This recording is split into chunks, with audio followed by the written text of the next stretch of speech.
تعزیہ کا مسئلہ، تعزیہ جو ہے اس کا مسئلہ مختلف بھی ہے، اتنا میں بتاؤں گا، کنفیوز نہیں ہونا۔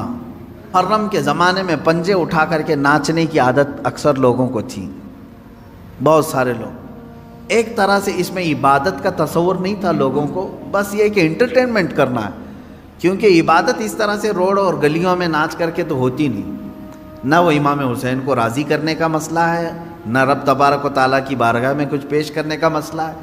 اگر اتنا ہی عبادت کا شوق ہوتا تو مسجدوں میں پنجے لے کر بیٹھ جاتے ہیں، قرآن پاک پڑھتے، سب کو معلوم ہے کہ سب سے افضل جگہ یہ ہے، وہ انٹرٹینمنٹ کرتے تھے۔ اب ہوا یہ کہ ہم نے کہا کہ یہ بے حرمتی ہو رہی ہے، مولا حسین کے نام پر بے حرمتی ہو رہی ہے۔ اصل بات، پنجہ تو آج تک امام حسین کا ملا نہیں، پنجہ ملا نہیں۔ حضرت عباس علمبردار کے پنجے کٹے تھے، یہ سنا ہے، روایات بھی، لیکن اس کی شبیہ، اس سے ملتی جلتی تصویر کچھ ملی نہیں۔ اب رہی بات تعزیہ کا مسئلہ، تعزیہ جو ہے اس کا مسئلہ مختلف بھی ہے، اتنا میں بتاؤں گا، کنفیوز نہیں ہونا۔ تعزیہ کو شرائط کے ساتھ اگر بٹھایا جائے تو جائز ہے، لیکن وہ شرائط پورے کرتے نہیں لوگ، اور ہم نے اگر اتنا ہی شوشہ کھول دیا تو بڑے بڑے دروازے لوگ کھول دیں گے۔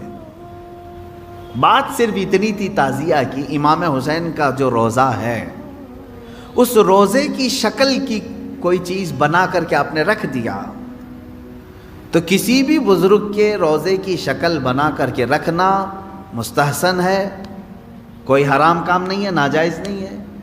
جیسے ہم گنبد خضرا بناتے ہیں، خانہ کعبہ بناتے ہیں، ہوتا ہے گنبد خضرا جہاں ہوگا ہم تعظیم کے ساتھ دیکھتے ہیں، لیکن اس کے ساتھ اگر ایسے معاملات ہوں کہ اس کو لے کر کے سڑکوں پہ ہم گھومیں گے، ناچیں گے، اور پھر اس پر چڑھاوے کریں گے، پھر اس کے ساتھ اپنے عقیدے جوڑ لیں گے، تو یہاں سے شیطان پھر گمراہ کرنا شروع کرتا ہے۔ خیر یہ بات الگ ہے، تعزیہ کا بات۔ رہی بات پنجے کا، پنجے کی جو لاجک ہے وہ نہیں سمجھ میں آئی، مجھے کوئی سمجھا دے۔ میں نے اس سے قبل بھی بہت پہلے ہی کہا تھا، میں خود اٹھاؤں گا۔ پنجے کی کیا خصوصیت ہے؟ اگر امام حسین شہید کربلا رضی اللہ تعالیٰ عنہ کے ہاتھ کا نشان لے کر کے کوئی اٹھا کر گھومتا ہے، میں تو کہوں گا ہاتھ کیوں اٹھاتے ہو؟ اس سے بہتر ہے کہ مولا حسین کا قدم اٹھا کر کے گھومیں، کیونکہ ہمارے لیے ان کے قدم تک پہنچنا بھی بہت دور کی بات ہے۔ قدم اٹھا کر کے کوئی گھومتا ہوا نہیں دکھا مجھے، کوئی تلوار اٹھا کر کے دکھا، تو اس میں ہاتھ کی کیا خصوصیت ہے یہ تو مجھے لاجک اب تک نہیں معلوم۔ بہرحال ایک ٹاپک الگ ہے۔ اس کے اندر جو خرافات آ رہی تھیں، اس کے ساتھ عورتوں مردوں کا ساتھ ملنا، گانے باجے ڈھول تاشے اور طرح طرح کے اس میں خرافات لے کر کے اس کو کہاں سے کہاں تک پہنچایا تھا، شروع کس لیے ہوا ہوگا معلوم نہیں، پہنچا کس کام کے لیے بہت دور چلا گیا۔ اب میں جو بات کہنے جا رہا تھا وہ یہ تھی کہ چند سالوں پہلے ہم نے دیکھا بہت خرافات ہو رہی ہے، ایک جگہ ہم نے کہا منع ہے، انہوں نے فوراً اس کو ختم کر دیا، نہیں کریں گے۔ ہاں میں نے کہا کہ ٹھیک ہے، مولا حسین کے روضے کی شکل بناؤ، ہر گھر میں بنا کر کے رکھو، یاد کے لیے اچھا ہے، اپنے بچوں کو دکھاؤ کہ یہ مولا حسین کا روضہ ہے۔ ہم جیسے گنبد خضرا رکھتے ہیں اپنے گھروں میں، خانہ کعبہ رکھتے ہیں، امام حسین کا روضہ رکھنے میں کون سی دقت کی بات ہے؟ میں اتنا زیادہ مخالف نہیں ہوں اس چیزوں کا، رکھو، آپ پیتل کا بناتے بناؤ، تانبے کا بناتے بناؤ، سونے کا بناتے ہو بناؤ، اس میں حرج نہیں۔ ہم جس چیز کی مخالفت کرتے ہیں وہ خرافات و حرام کاریاں جس کو باہر سڑکوں پر کیا جاتا ہے، میں اس کا مخالف ہوں۔ خیر بات آئی، بند ہو گئی، لیکن ہوتا کیا تھا معلوم ہے؟ چند دنوں کے بعد دوسرا محرم آیا تو گھر والے کہتے ہیں کہ حضرت وہ تو بند ہیں لیکن بچے ویسے ہی ناچ رہے ہیں، ہاتھ ایسے لمبے کر کے خود پنجہ بن گئے ہیں اور ناچ رہے ہیں۔ تو میں اس چیز کو مثال میں اس لیے بتا رہا ہوں کہ بنی اسرائیل بچھڑے کی پوجا کرتے تھے، حکم آیا ان کے قتل کا، قتل بھی ہوئے، بچھڑا بھی مار دیا گیا، لیکن زمانے تک ان کے دلوں سے بچڑے کی محبت گئی نہیں تھی. وہی ذکر آج کی آیت میں نے پڑھا ہے. پھر یہ بچڑے کو ایسا لے کر کے بیٹھے رہے جبکہ ان کے سامنے کھلی ہوئی نشانیاں تھیں. وَأُشْرِبُوا فِي قُلُوبِهِمُ الْعِجْلَ، اللہ فرماتا ہے ان کے دلوں میں ایسا لگتا ہے بچڑا پلا دیا گیا ہے، پی گئے ہیں بچڑے کو، اتنی محبت تھی. جبکہ روشن آیتیں اور دلیلیں دیکھی. تو خلاصہ یہ ہے میرے عزیزو، کہنے کا مطلب کہ بعض چیزیں گمراہیاں ایسی ہیں جن کو چھوڑنے کے بعد بھی وہ کچوکے لگاتی رہتی ہیں. برے گناہ بھی ایسے ہیں جن کو چھوڑنے کے بعد وہ دوبارہ دماغ میں وسوسے ڈالتے رہتے ہیں. ان کاموں کو حتمی طور پر اپنے تصور میں بھی نہ آئے. اعوذ باللہ من شر الشیطان الرجیم کثرت سے پڑھیں. اعوذ باللہ من شر الشیطان الرجیم، من شر الشیطان الرجیم. اے اللہ میں پناہ مانگتا ہوں تیری مردود شیطان کی ان شرارتوں سے جو میرے دماغ میں ڈال رہا ہے. تو یہ اسی کی طرف سے ہوتی ہیں. وہ پرانے راستے پر لے جانا چاہتا ہے، گمراہی کی طرف لانا چاہتا ہے. وہ خرابیاں جن کو تم چھوڑ کر کے آئے ہو یاد دلاتا ہے ایک بار اور چلا جاؤ. اس کے لیے کثرت سے یہ پڑھا کریں. جب جب ایسا وسوسہ آئے کہیں اعوذ باللہ من شر الشیطان الرجیم. آج ہی صبح گناہ سے توبہ کیا، سوچا کہ نہیں کروں گا یہ گناہ، لیکن رات ہوتے ہی پھر خیال آیا ایک بار اور کر لو. میں بتا رہا ہوں فوراً اس وقت یہ پڑھو اعوذ باللہ من شر الشیطان الرجیم. اے اللہ میں تو چھوڑ چکا تھا شیطان مردود، پھر مجھے لا رہا ہے وسوسے، میں تیری پناہ مانگتا ہوں مردود شیطان کی شرارتوں سے. یہ کی جو آیت میں نے تلاوت کی تھی آج کی، اس میں اللہ تعالیٰ نے یہ فرمایا ہے کہ بنی اسرائیل کو ایک حکم یہ بھی تھا کہ یہ جب بیت المقدس میں جائیں تو سجدے کی حالت میں جائیں. لیکن ان میں سے بہت سارے نافرمان ایسے تھے کہ وہ اپنی سرین کو گھسیٹتے ہوئے ایسے جا رہے تھے. حکم ہوا تو سجدہ کر کے جائیں، لیکن وہ مذاق کے طور پر سرین اپنی گھسیٹتے ہوئے اس طرح سے بیت المقدس میں جانے لگے. ایک نافرمانی یہ کیا انہوں نے. اور پھر اللہ نے فرمایا تھا ہفتے کے دن شکار نہ کرنا، سنیچر کے دن شکار کرنا ان کے لیے حرام تھا. تو یہ بنی اسرائیل کیا کرتے تھے، جمعہ کے دن جال لگا کے آتے تھے مچھلیوں کا، اور اتوار کو جا کر کے لے کے آتے تھے. کہتے ہم سنیچر کو شکار نہیں کیے، جمعہ کو جال لگائے تھے، اتوار کو لے کے آئے. پھر مچھلیاں کون سے دن پھنسی تھی ہیں. تو اس طرح ہیلے بہانے کس کے لیے کرتے ہیں؟ اللہ کے لیے. وہ اللہ کو دھوکہ دینے کی سوچتے ہیں. جیسے کچھ لوگ زکوٰۃ چھپانے کے لیے کرتے ہیں، سال ہونے سے پہلے کسی کو مالک بنا دیا، بھائی سال نہیں ہوا میرے پاس، وہ 6 مہینے رکھا اس نے واپس لوٹا دیا. تو یہ بنی اسرائیل کی وہی حرکتیں ہیں میرے عزیزو. اللہ کا عذاب آئے گا ان چیزوں پر. تم ایک دوسرے کو چھپا سکتے ہو بہت ساری باتیں، لیکن اللہ رب العزت سے کوئی چیز نہیں چھپے گی. تمہارے دلوں کے حالات سے وہ باخبر ہے. اور اللہ نے فرمایا ہم نے ان سے گاڑا عہد لیا تھا کہ یہ چیزیں نہیں کرو گے، پھر بھی انہوں نے کیا. فَبِمَا نَقْضِهِمْ مِيثَاقَهُمْ، اللہ فرماتا ہے تو ان کی کیسی بدعہدیوں کے سبب ہم نے ان پر لعنت کی ہے. یعنی وعدہ خلافی کرتے تھے یہ بنی اسرائیل یہودی، توبہ کرتے تھے اللہ آئندہ سے ایسا کبھی نہیں کریں گے، بچڑے کی پوجا میں لگ گئے.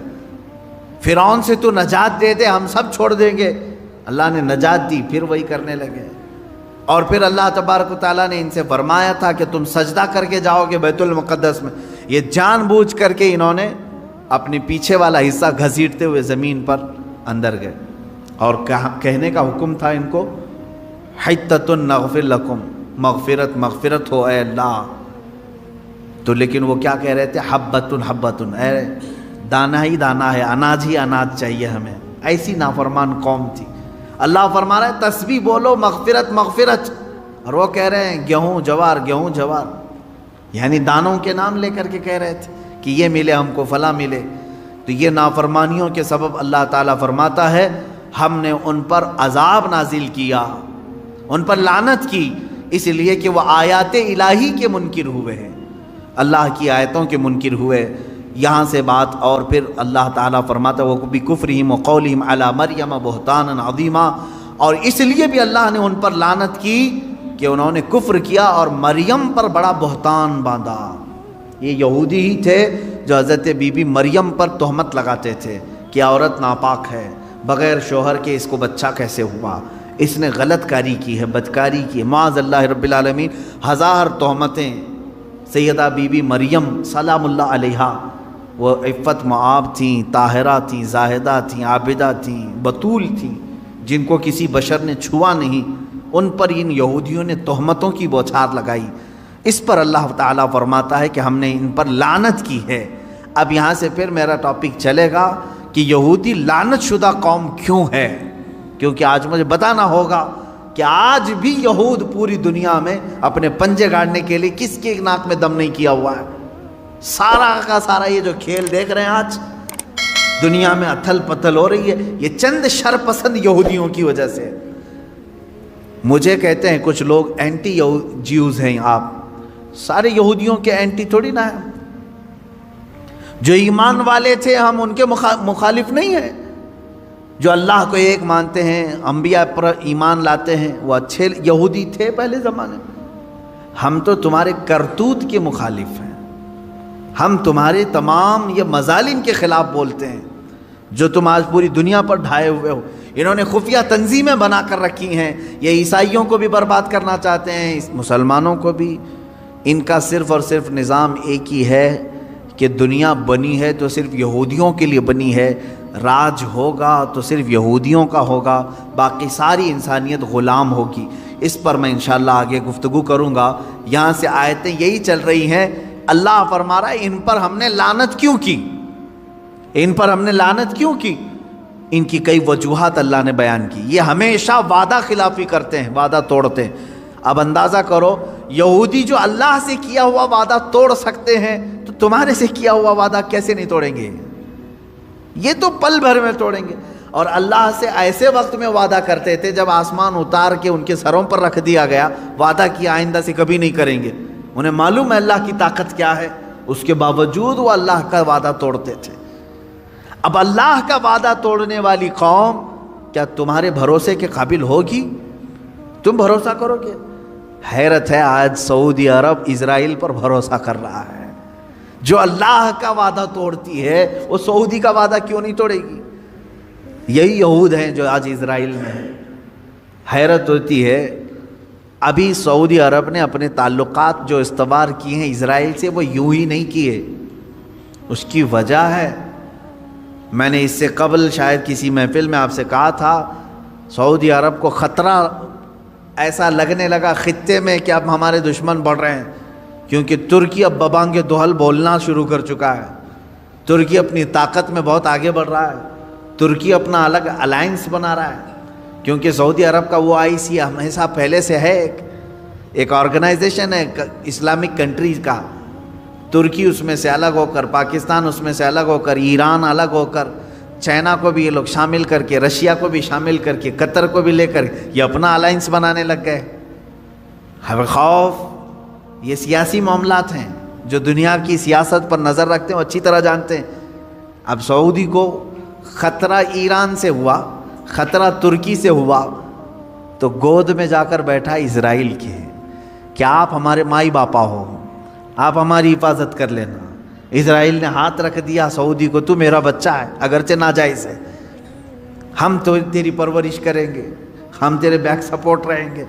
بس اتنی سی بات ہے کہ اسرائیل کا سپورٹ سعودی کو ملا اور UAE کو ملا۔ دبئی کی عمارتیں ہل رہی ہیں، کس بات پر؟ خوف سے۔ ہم نے تو آسمان چھوتی ہوئی عمارتیں بنائی، سیکورٹی تو نہیں ہے۔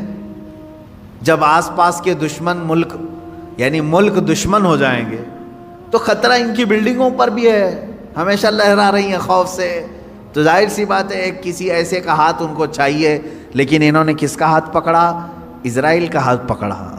یہ ہے اصل وجہ، ان کو اپنا خود کا علاقہ محفوظ کرنے کے لیے اسرائیل کا سہارا لینا پڑا۔ لیکن یہ وہ قوم ہے جو اسلام کا نام لیتی ہے۔ کاش یہ قرآن پڑھے ہوتے تو میں سمجھتا ہوں ذرا برابر ان کے دل میں ایمان ہوتا تو کبھی ایسی قوم پر بھروسہ نہیں کرتے جس قوم پر اللہ نے ہر نماز میں، ہر رکعت میں لعنت کرنے کا حکم دیا ہے۔ غیر المغضوب علیہم ولا الضالین۔ سورہ فاتحہ میں ہم کہتے ہیں اے اللہ ہم کو یہودیوں کے راستے پر نہ چلا، وہ مغضوب ہیں۔ مغضوب کا مطلب اللہ کا غضب ہے ان کے اوپر۔ جس قوم پر اللہ کا غضب ہے ان سے ہاتھ ملانا، کہاں کا اسلام ہے؟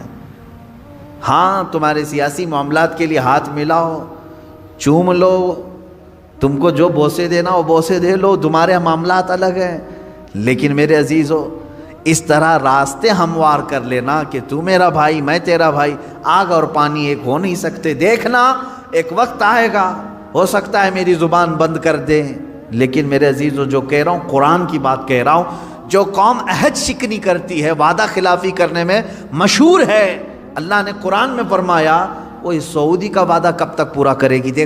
دیکھو آپ انتظار کرو، ان کے اوپر جو ہاتھ رکھا ہے یہ کب تک رہے گا؟